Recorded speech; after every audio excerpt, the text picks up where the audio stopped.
Kanina, Ka-Eric, nasabi mo na may iba't ibang tawag sa mga miyembro ng NPA, may mga tiniwalag, may ganito, ganyan. Pero yung maingay dyan sa gusto namin makilala, kung ano pinanggalingan, yung maingay dyan sa Kongreso na mahilig mag-contempt. Kilala mo ata yun? Actually, tatlong paksyon na Master Judea, Boss Dada, Coach Oli, and Brother Jay ang nandyan sa loob ng Kongreso na ginagamit as attack operators. Mangbabastos, mangbubuli, manduduro. Ang isang paksyon dyan, aktibo talaga sa CPP, NPA, NDF. Again, I would like to emphasize, si Ka-Eric po nag-identify nito, hindi ang Banateros. Yes, okay. At hindi SMNI. Yun, malinaw. Malinaw Sino yun, po ang isang grupo na ginagamit ngayon bilang operator sa pag-demolish, pagbabastos, pangbubuli, at pag-abuso sa kapangyarihan sa Kongreso? Ang mga CPP, NPA, NDF party list, tatlo sila. I will name them. Franz Castro, na convicted criminal sa kasong child abuse. Si Raul Manuel. Si Arlene Brosas. Ito sila ay mga aktibo na mga operatiba at until now they belong to the Communist Party of the Philippines and therefore they are also part of the entire operations of the CPP, NPA, NDF. Ang pangalawang grupo, isa lang pala siya. Isa lang yun. Pero barkada siya ni Akop. Ito ba yung sinipa? Oh, ito yung sinipa ng NPA. Dati siyang NPA, kaya sinipa siya. Dahil naging bodyguard siya ng mga asyendero at ng mga politiko sa Negros. Ay, balimbing! Oo.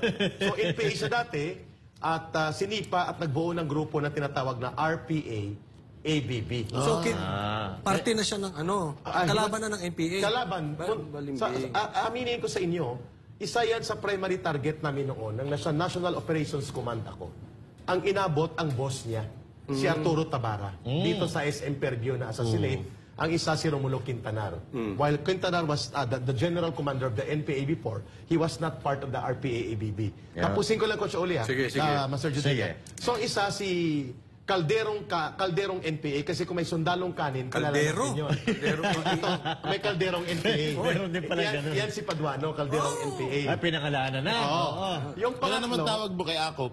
Si Akop naman ay nag-aasang... Panis na kanin. Panis na kaning panis na nagbabarkada sa Sanggano na si Paduano. Sige. Ngayon ang pangatlo... Gusto natin malaman yung background nito. Kung bakit contempt siya ng contempt. May pangatlo pa doon kanina na bloke. Sige. Nakalusot. Ito naman ang mga hilaw na komunista. Ang mga hilaw na komunista ay sinipa din sa CPP, NPA, NDF. Itong grupo ng Akbayan. Nako. So tatlo yon. Hindi yan magkakasama sa isang organisasyon. Nagpapatayan dati yan sa panahon ng 1994 hanggang mga year 2000. Kaya Eric, maputol ko, yung Akbayan eh, yung kasama nila Dilima, di ba? Dilima at Leon Tiberos. Oo, Ang tawag naman doon, mga hilaw na komunista. Hilaw pala yung mga yan. Kasi walang NPA ito. According kay Eric. So, pwede yung tawaging impostor na aktivista. Hilaw na komunista, impostor na aktivista, kasi wala silang NPA. Pero gusto din nilang guluhin ng gobyerno. Ito naman ang CPP, NPA, NDF, nagkukunwaring walang NPA, pero kasama sila. Yan naman ang mga nasa communist terrorist group na napangalanan na ng gobyerno ang kanilang organisasyon. Yung isa kanina, ito yung pinakamabangis na Rottweiler sa loob ng Congress. Sorry, Boss Dada. Sige. Pitbull. Ang pangalan niya ay si Paduano.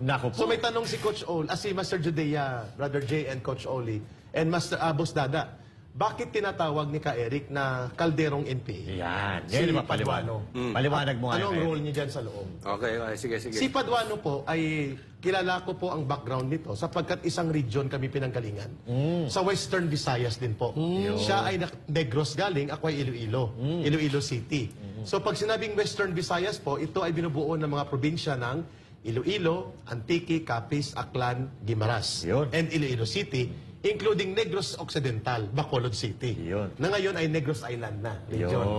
Doon siya nanggaling.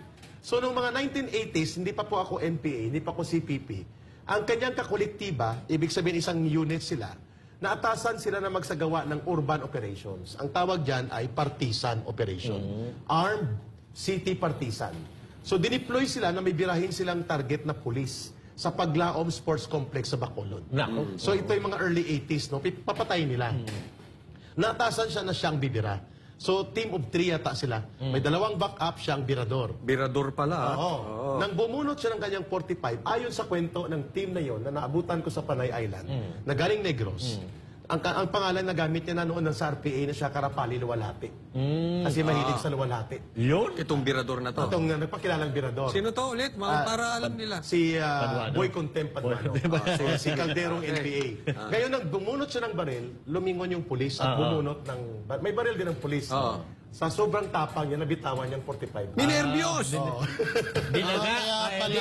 Binaga. Kasi, ito sinasabi ko to, pag binibigyan ko ng ano yung mga galawan ni Paduano, lalong-lalo na nung kaharap niya si PRRD. Yes. Kung mapapansin nyo, kasi ito, gawain po ng isang nervyosong tao, yung hindi mapakali. Hindi! Yung mga ganun-ganon. Mga ganyan-ganyan. Kadalasan kasi ginagawa ng mga nervyosong tao yan. Yung parang uneasy ka. About naman doon sa pagiging balimbing ni Paduano, totoo. Kasi may kita naman natin ngayon, tingnan mo siya yung Overacting. overacting doon sa Tama. Jay, ang Congress. sinasabi ni Jay doon na pagka-nervyuso niya, na kung hindi nagkaroon ng backup, ang team na yon patay siya. Kasi ang bumira sa pulis, hindi siya. Bitawan niyang 45 niya eh. Ito, may gusto kong ikwento dyan ha. Ito yung problema ngayon dyan kay Paduano, brother. Sapagkat gusto niyang ipalabas na siya ay matapang di prinsipyo.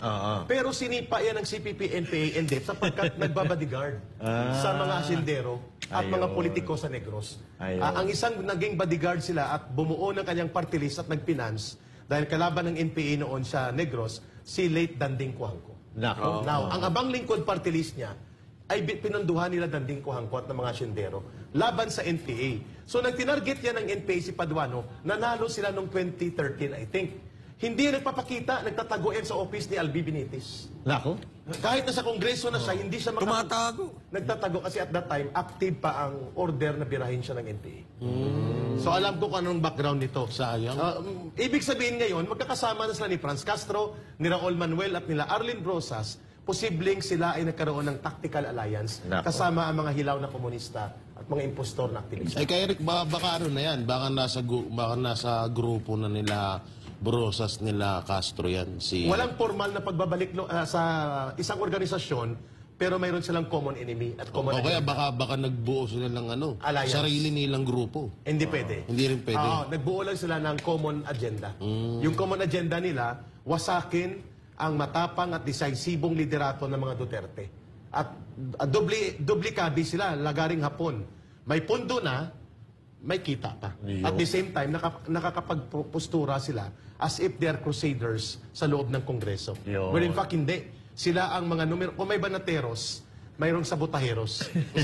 Sila yun. Sila, Pero ano ka, Eric, ito ano? yung sabotaheros. Kaya Eric, ididiin lang natin. Kasi ito personal knowledge mo to eh. Alam mo kung saan ang galing. Kasi you belong to that particular group. Before. Diba? Before.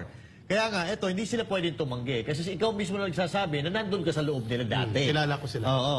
So, ito pala si Paduano, lumabas po pala ito nung humina na yung NPA. Nung nagkaroon ng split, Oo. 1992, 93, 94, ang naiwan na platoon ng NPA sa Negros, out of 16 platoons, isang platoon lang. Nako. 15 platoons nag-RPA-ABB. Kaya pinagdidisarmahan nila ang mga NPA.